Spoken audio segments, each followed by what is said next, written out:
And when we talk about government, government cloud, which is the first thing which comes to our mind? That is NIC. And now we are joined by a very special guest, Dr. Neeta Verma, DG NIC, is joining us in the inaugural of Securing India on Cloud Summit. We welcome Dr. Neeta Verma. Let's hear from her vision of cloud computing for governance and what kind of work being done by NIC when we talk about Migraj and others for cloud computing. We welcome Dr. Neeta Verma. Thank you so much for joining us. Your thoughts on this, ma'am?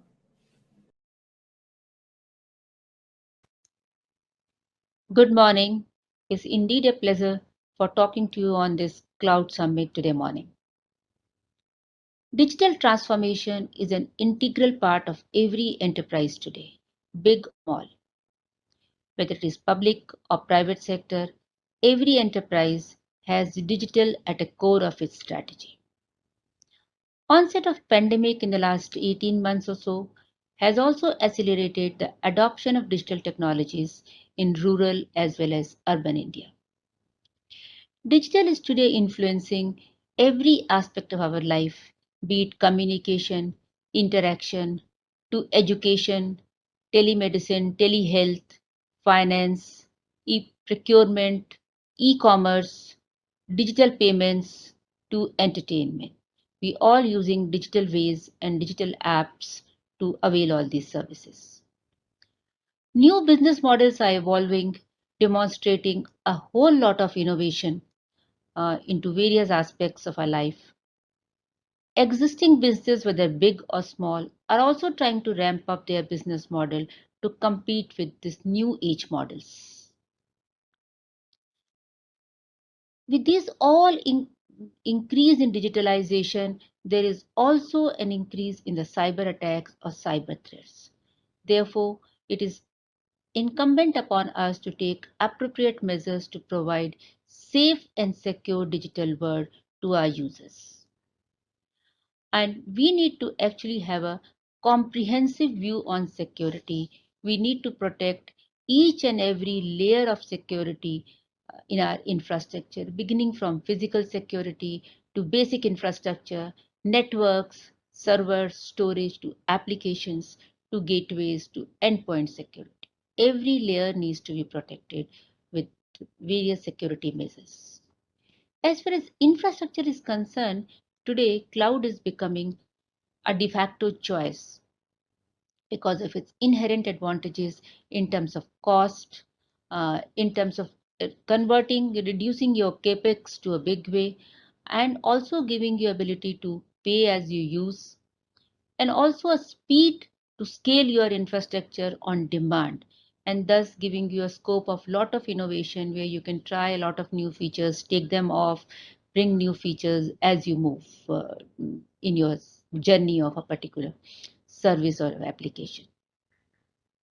This kind of a ability to be able to launch new features and new services also give a lot of agility to the business, which has become need of the hour today. Cloud has also democratized the use of AI and ML services, which was earlier accessible to only few privileged people. It has made these services available on in a form where you don't have to really learn those machine learning models. You don't have to really deploy that high scale infrastructure. These are available as a service which you can easily include in your applications, be it text to speech, be it voice recognition, face recognition, or text analytics.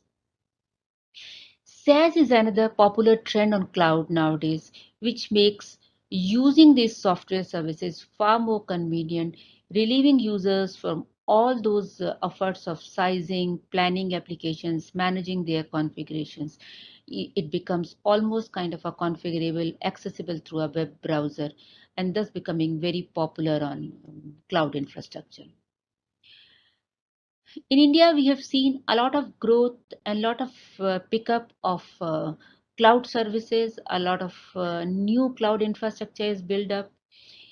In government also, we have seen a similar trend where we have seen a very encouraging adoption of cloud infrastructure all across.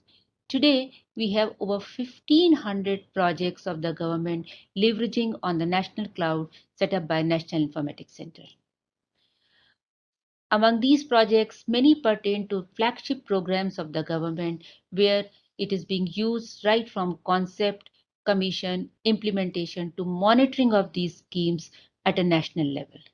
Some of the landmark schemes which are leveraging this infrastructure are PM Kisan, MG Narega, which is employment guarantee, fertilizer distribution, uh, food distribution, public distribution system, housing for all, social pensions, scholarship, MCTS, mother child tracking system, nutrition, immunization, to criminal justice system which connects courts, police stations as well as prisons, and also immigration and visa services to all the visitors visit all the foreigners visiting India at various immigration and checkposts in India.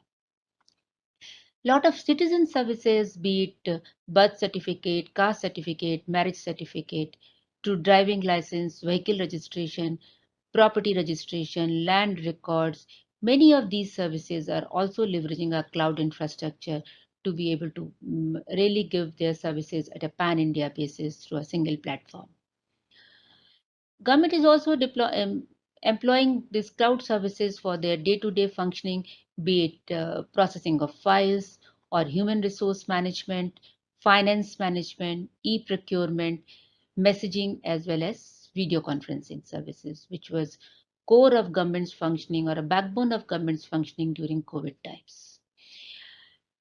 Going forward with trends, we have also converted some of our services into SaaS products to make it far more easy for users to use it, particularly because now digital products and services are used not only in central government, state government, but also by district administration. So make, and as well as requests are coming from sub-district level, to make these products and services easy for a simple for these users who are district and sub-district level. We have come up with these SaaS products like SWAS, which is basically a platform through which you can, in a very simple way, you can generate a website for any government entity. And today, around 635 districts' websites are powered through this platform without writing even a single piece of code. Similarly, we have this low code, no code platform called Service Plus, using which very easily you can make any government service online simply by doing configurations. All those requirements of e-sign, Aadhaar integration, uh, payment gateways integration, all is already built into this. And thus, in a matter of couple of days, you can make your service online without writing any code or very, very minimal code, if at all it is needed. And today, thousands of services of state governments are powered using this service first platform. Another thing which has happened post COVID is this work from home or remote work. This has led to a new scenario in which employees and users are accessing the systems from their locations, from different locations, which is very different from the past, where most of the employees were working from the office, accessing a defined network, accessing through a set of machines, to now we have moved where it's a completely distributed ecosystem. On one side, your applications, your systems are moving to a cloud. Sometimes they are residing on multiple clouds. On the other side, your users are on mobile, and your teams who are managing this infrastructure are also working from different locations using different machines. So overall, the challenge of making this whole ecosystem secure has become far more complex than what it was earlier. And we really need to pay a lot of effort and attention to this whole thing in, in a 360-degree from a perspective. Some of the things which are becoming concepts, which are becoming kind of trends to help us enhance the security of our infrastructure when we are into this kind of a setup. One is this thing moving from the conventional VPNs to zero trust approach. This kind of approach basically helps to regulate access to systems, networks, and data without giving up control. With the zero trust approach, in a very simple manner, there is no predefined level of trust ascribed to a user or to a workload or a device or a network. Another thing is with the agile business methodology, there is also a need for doing agile development and where systems are continuously evolving. And therefore those earlier cycles of designing, developing, then going through a proper security check and then hosting is almost not doable today because you're continuously evolving system, new code and deploying it. Therefore, it is pertinent that security is integrated into your design, development, very intrinsically into your whole process of this development. And therefore, these new trends of DevOps and DevSecOps are becoming very popular, and they can, in a big way, support this whole development and deployment while complying to your security requirements or cybersecurity policies of the organization. As we are moving forward, as our networks are becoming strong, as the maturity of the existing systems is increasing, there is also a need of connecting the existing systems with each other, trying to share data from one system to the other system. And there comes the role of APIs. And API is, while a very powerful tool which helps one to extract data from one system to the shared system, also can become a big source of cyber threat on your system. Therefore, a good API management is central to any secure cloud deployment. You need to really have a complete policy monitoring and a complete framework in which you deploy APIs and you manage, and also the complete security regimen has to be followed with this. We have this Data Protection Act coming up. There is a need, and a lot of personal sensitive information of the citizens is getting into the systems, a lot of financial information getting into the systems. Thus, the need for encryption and key management is another dimension on which one has to pay attention to. You need to encrypt not only when the data is on the move, but also when it is at rest. You need to manage your keys, the whole lot of models. The good part is whole lot of models are available on cloud. You can have your keys managed on the cloud, or you can separately manage your keys and really share when needed, depending on what level of security or sensitivity of the information which your system holds. Mobile revolution in our country with 700 million plus mobile smartphone users is becoming almost a primary channel for delivery of any information or any service for that matter. And when you talk of mobile, these mobile apps are actually accessing your systems on a public networks. So that becomes another route through which a lot of attacks could happen. So securing and plugging all security at that level is also as important as you do through zero trust approach to your access to your systems. And therefore there's a new concept emerging like secure service edge kind of a thing, through which all these access to your systems on the cloud, when being accessed through mobile apps or from users or from system administrators, is properly managed and completely monitored to make sure there is no any unwanted or unauthorized access to this whole system. As the number of systems are increasing, as the applications are increasing, the servers are increasing, load is increasing, it is slowly becoming, and also in the country is very well recognized that we have a scarcity of cybersecurity professionals. Doing all this job manually is becoming a challenge, and therefore you need to really uh, automate as far as possible by writing scripts, or if you can buy tools, whichever way, automate as much as you can. So the known knowledge and the known kind of defense should all be automated. The known kind of regular monitoring can all be automated. And then over and all, you can apply AI and ML algorithms. AI and algorithms are finding a lot of applications in monitoring the security or monitoring the behavior of the applications to be able to flag in case there is any anomalous behavior.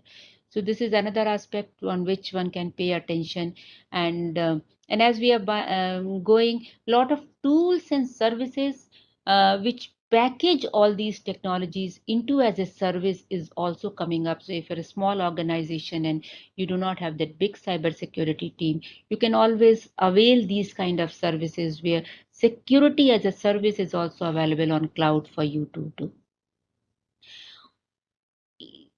All these are measures when one has to take to keep our infrastructure secure on the cloud.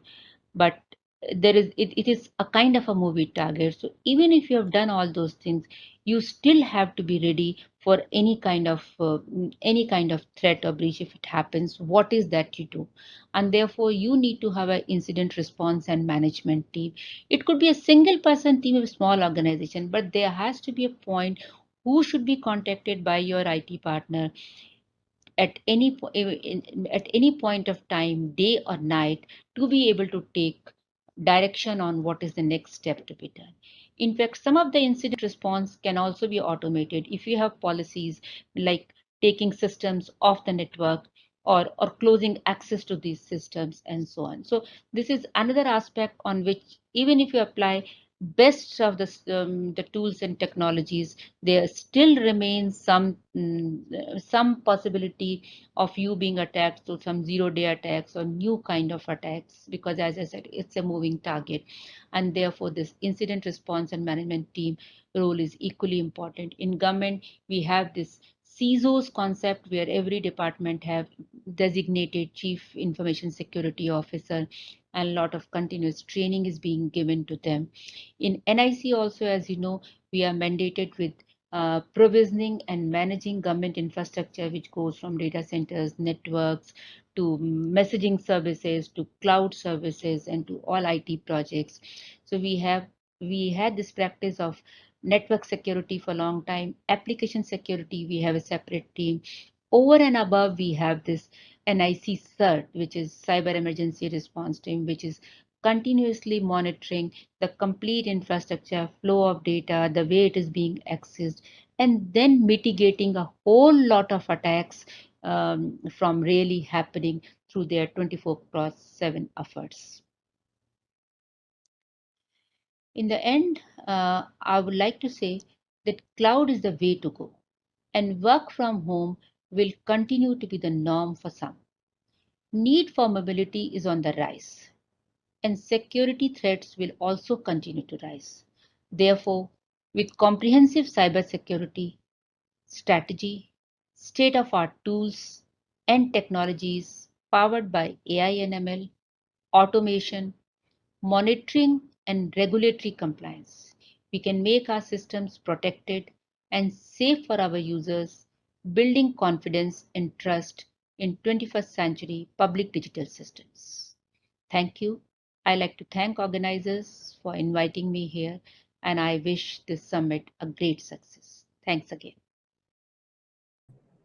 Thank you so much. Thank you so much. That was Dr. Neeta Verma, DGNIC, Government of India, and she gave her insights on what is the thought behind using cloud, also about security in NIC. She said uh, that we all need to have a comprehensive look at cyber security at every layer, which needs to be protected. She also talked about that how cloud is the automatic choice for most when we talk about digital infrastructure, because features of clouds make the system agile, and also it has also democratized the use of AI and ML, which is very important. And at the end, as she has rightly said, that cloud is the way to go, and we have to adapt to cloud for better governance. Thank you so much. That was Dr. Neeta Verma.